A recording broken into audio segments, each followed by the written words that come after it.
الخلدية؟ ان شاء الله. انت بتعتقدي انه في يوم حتقدري ترجعي فيه للخلدية؟ حطي السؤال بس. إذا بعتقد إني رح أرجع يوم من الأيام للخلدية، هو حلم. يعني حتى لو نحن بدنا نرجع للخلدية، الخلدية صارت ركام. مؤلم كتير إنه تحسي إنه يعني لما بيقولوا لك إنه مثلا جيش النظام أخذ الحي وفي أشخاص آسفة كتير على الجملة إنه علويين استقروا بالمنطقة. هدول الأشخاص كانوا قبل الثورة رفقاتك وجيرانك ورفقاتك بالجامعة وزملائك بالشغل. فلما تبلشي تفكري إنه ممكن قال هذا الشخص هو صار بمكاني، بتصيري تسألي حالك ليش. عندي أمل إني أرجع للخلدية، بس ما بعرف إمتى، ما بعرف كيف رح تكون الصيغة. يعني لما ترجعي على هذا المكان اللي هو أنت مخزني فيه ذكريات 9 سنين، يمكن هني أجمل 9 سنين بحياتك، هني فترة الدراسة والارتباط والزواج. ولما ترجعي على هذا الحي رح تكون كل معالمه تغيرت، رح تكون كل الأشخاص اللي أنت كنتي متعودة تشوفي وجوههم هني ما عاد موجودين، إما لأنهم ماتوا، إما لأنهم نزحوا، إما لأنهم انفقدوا. مرات يمكن لما بفكر برجع على الخلدية بحس إنه هو رح يكون خيار صعب كتير. ويمكن إذا أنا برجع على سوريا أنا ما فيني أرجع على مكان أنا فقدت ذكرياتي وفقدت تفاصيله وفقدت المعالم اللي هي أصلاً علقتني فيه، هي ما عادت موجودة. La revenir à Homs ou à Khaldia, il est rêve pour toi, mais pour là, mais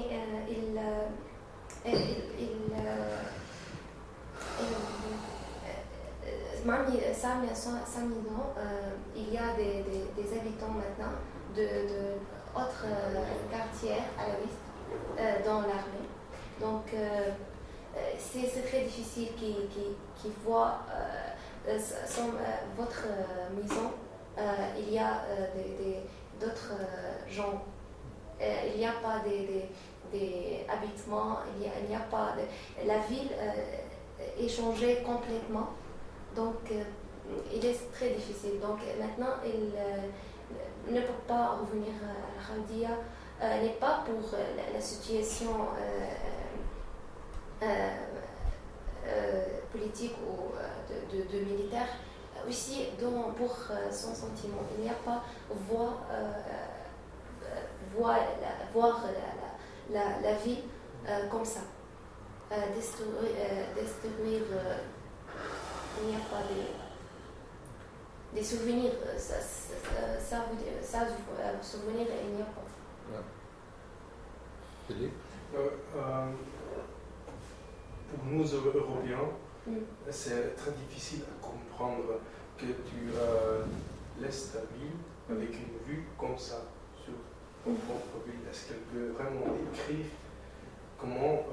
Oui, elle a dit que l'armée fait des blocs dans la vie pour le passage.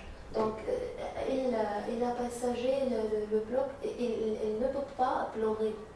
Il pleure, mais il ne peut pas pleurer parce que si il voit, il pleure, il sait qu'il est avec la révolution, donc il est détenu.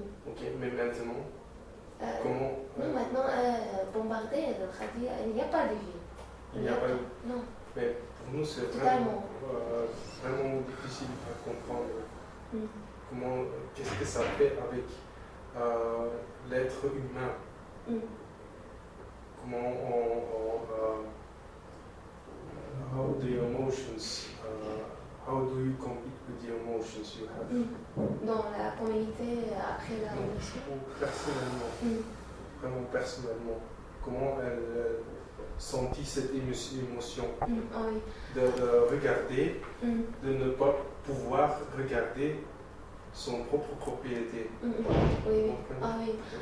بدون تشرحي له اكثر لما تركتي البيت انه شو اخر شيء حطيتي، شو سويتي، اخر نظره، انه هي الامور دقائق بشكل شخصي. يعني انت ما تحكي شيء تحكي عن تجربتك انت عادي. بس السؤال اوكي. هلا بالنسبه لكيف بتحسي لما بتتركي المكان، ما كان مؤلم بالنسبه لي بالخلديه قد ما كان مؤلم بقلعة الحصن.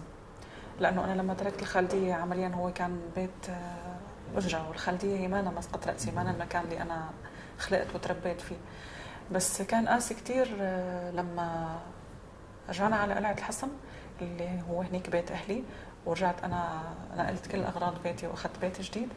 هون كان النزوح المؤلم، كان لما إنه أنت بدك تختصري كل وجودك بكيس أو اثنين، لأنه الحاجز كان في حواجز على مدخل القلعة، مدخل المدينة يعني، وكان ممنوع يطلعوا الأطفال. إذا في أطفال بالسيارة ما بصير إنه تطلعي، وإذا معك عفش ومعك ثياب كتير، معك أغراض، كان بيبين إنه أنت نازحة، فكان يرجعونا. فنحن لما طلعنا كان قبل بفترة سابقينا أخواتي شباب 3، وبقينا أنا وأمي وأبي الله يرحمه وجدي. فنحن طلعنا من القلعة بحجة إنه نحن طالعين نعمل عملية لجدي. جدي رجال كبير عمره 96 سنة. فلما قررنا نطلع ونحن عارفين شو الظرف الأمني على مدخل الضيعة، كان القرار إنه نحن ناخد بس يمكن بيجامة وشغلات كتير بسيطة. إنه كان الأمل إنه نحن رح نرجع على القلعة بعد مثلا أسبوع أو 2 لما يهدى القصف أو هيك. بيتي أنا أكتر شغلة ألمتني هي مكتبتي. عندي مكتبة كان صار لي تقريبا 10 سنين عم أجمع الكتب فيها. يعني أنا بنت من أسرة هي أقل من الحد الوسط بالنسبة للوضع المعيشي، فأنا كان الكتاب هو إنجاز. يعني كل كتاب بتشتريه هو بيكون جزء منك، لأنه هو بيكون خيارك وبيكون شيء بيشبه اللي أنت بتفكري فيه اللي بتحلمي فيه. فكانت مكتبتي هي أكثر شغلة تألمت إني أنا أطلع. يعني أنا واقفة قدام أكثر من 350 أو 360 كتاب، ما بعرف شو بدي أختار منهم. هني غير الكتب اللي أنا بحبهم، هني كتب اختصاصي، كتب ماجستيري، اللي الحلم، عرفتي شو.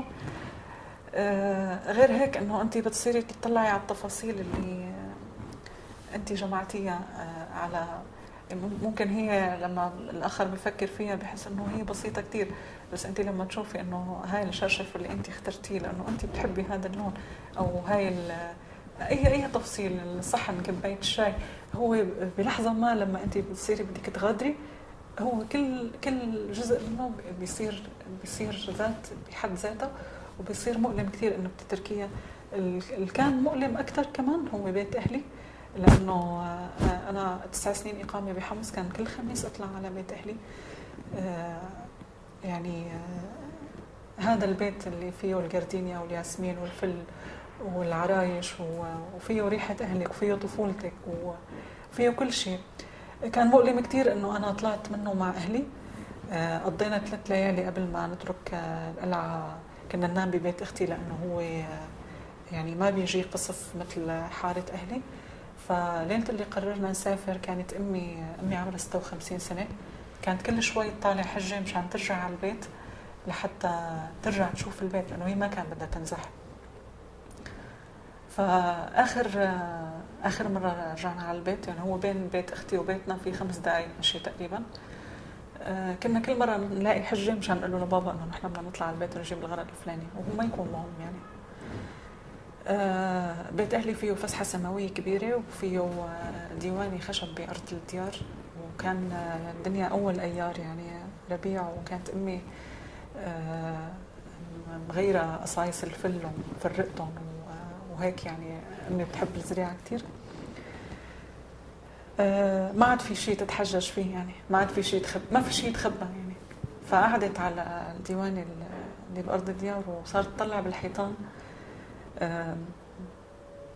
هيك، بكيت كتير. بتصيري تحسي انه ايه انت عم شلون بدي اقول لك، يعني انت عم تنشالي من مكانك ببساطه. يعني انت بتكوني بلحظه مثل اي نبته عم تنقلع من الجذره، من تاريخها، من وجودها، من كل تفاصيل اللي لها علاقه فيها. شيء مؤلم كتير.